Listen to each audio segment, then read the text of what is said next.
Ethiopia, home to more than 100 million people, the original home of the coffee bean, seat of the African Union, and a nation whose roots stretch back into ancient times. Ethiopia has been heavily settled, going far back into prehistory. Da'amet is the earliest known kingdom in this region, and was a contemporary of ancient Egypt and Nubia to the north. On the opposite side of the Red Sea, facing Da'amet, was the kingdom of Saba, in modern-day Yemen. These kingdoms appear to have had close ties, and some even theorize that they may have formed a single kingdom. According to Ethiopian tradition, this was the home of the legendary Queen of Sheba. She converted to the faith of Solomon of Israel, and bore his child, who returned to Ethiopia to rule as king, beginning a long line of Ethiopian kings who claim direct descent from King Solomon. The Ethiopian Church today maintains the Ark of the Covenant was brought to this ancient kingdom during this period, and is being kept safely there under guard for more than 2,500 years. For unknown reasons, Da'amet gradually eroded into several city-states and successor kingdoms around 400 BC. One of these, Aksum, would evolve into the first well-documented great power to rise in Ethiopia, and was able to unite the northern Ethiopian highlands beginning around the 1st century BC, where they established bases on the Ethiopian plateau, and from there expanded. By the 1st century AD, they became a major player on the commercial route between the Roman Empire and ancient India.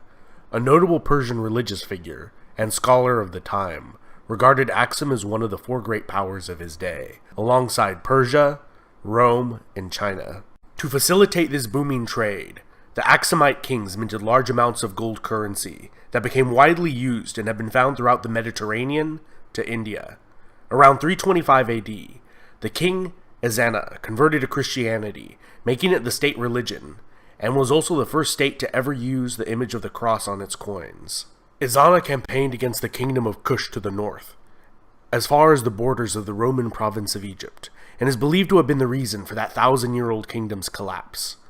Included in his many titles were King of Kings, King of Saba, King of Salhen, and King of Himyar, which are all in modern-day Yemen, indicating that he either controlled or annexed these kingdoms, or perhaps they were merely tributaries. The kingdom of Aksum would reach its apogee during the reign of King Caleb, who invaded the Arabian Peninsula in 520 with a vast army against the Jewish king Yusuf of Himyar, who had been persecuting the kingdom's Christian population.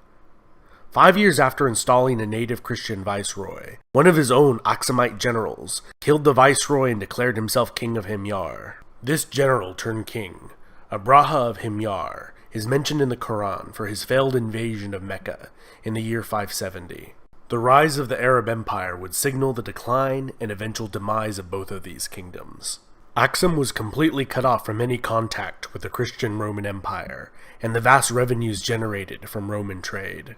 The kingdom of Aksum had a slow decline and began to contract back into the highlands. The kingdom of Alodia formed on its northern border and converted to Coptic Christianity and spoke a Nubian dialect, in contrast to Aksum's Semitic dialect and script, used since the days of Da'amet in the 9th century BC.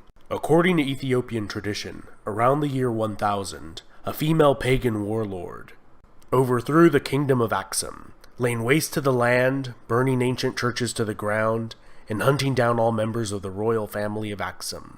The last of her dynasty, which ruled over a much diminished kingdom, was overthrown by Maratakla Haymanot in 1137, establishing the Zegwe dynasty, although some scholars believe this dynasty was established earlier. The most famous ruler of Zegwe dynasty was Gebre Lalibela, who constructed 11 churches, carved straight from a single piece of stone, and attempted to construct a new Jerusalem as his new capital, in response to the capture of the Old Jerusalem by the Muslims in 1187. Despite the piousness of the Zegwe, they had one thing working against them in the eyes of many of their subjects. They did not claim direct descent from the biblical King Solomon, and around the year 1270 they were overthrown by a dynasty that did claim Solomonic descent. This Solomonic line of kings ruled Ethiopia for more than 700 years, with a brief interruption during the 14-year Abyssinian Adal War, in which the Adal Sultanate was able to annex Ethiopian Abyssinia with Ottoman help, only to be beaten back to their original borders by the Ethiopians with Portuguese assistance. The Age of Princes was a period in Ethiopian history from 1769 till 1855, when the country was de facto divided within itself into several regions, with no effective central authority. It was a period which the emperors from the Solomonic dynasty were reduced to little more than figureheads, confined to the capital city of Gondar, and local warlords fought each other for supremacy. This came to an end with the reign of Tewodros II, who re-established his dynasty's authority over the nation. However, this respite was short-lived, and he would commit suicide instead of being taken prisoner by a British expedition. The British would sack the Ethiopian capital and carry the Solomonic dynasty's crowns and treasure they had accumulated over the centuries back to Britain. Ethiopia's troubles were not over, and in 1874, the Ottoman-backed Ismail Pasha of Egypt invaded Ethiopia with the goal of creating an empire that would include the entire length of the Nile River. His sizable army included a large number of recruited American and European officers. The Ethiopians had been working hard on organizing and modernizing their military since their experience against the British, and were able to utterly defeat the Egyptians in 2 decisive battles. The Ethiopian Emperor Yohannes would die in battle against a Sudanese raiding force 13 years after defeating the Egyptians. His successor, Menelik II, would expand the Ethiopian Empire and defeat a full-scale Italian invasion.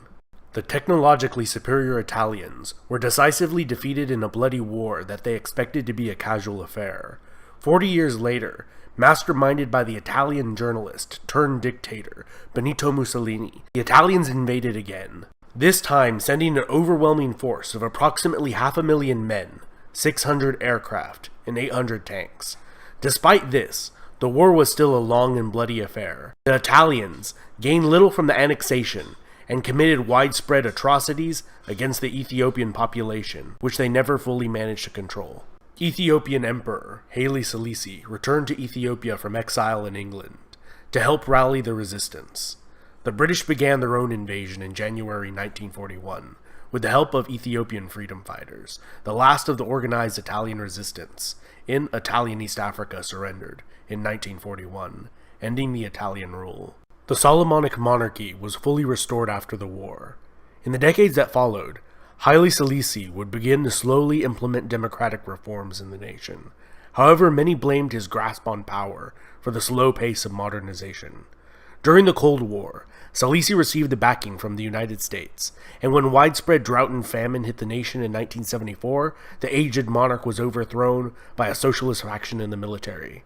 They viewed Selassie as an agent of the corrupt capitalist West, and united with Eritrea, forming a larger chaotic state that was plagued by infighting and disastrously planned and implemented socialist policies. Eventually, Mengistu Haile Mariam brought an end to the more than decade-long power struggle and attempted the creation of a state following the Soviet model, famines and genocide included. In 1991, as rebels closed in on the capital of Addis Ababa, he fled and was granted asylum in Zimbabwe as an official guest of Zimbabwean President Robert Mugabe, where he still resides today at the age of 80, despite calls for his extradition.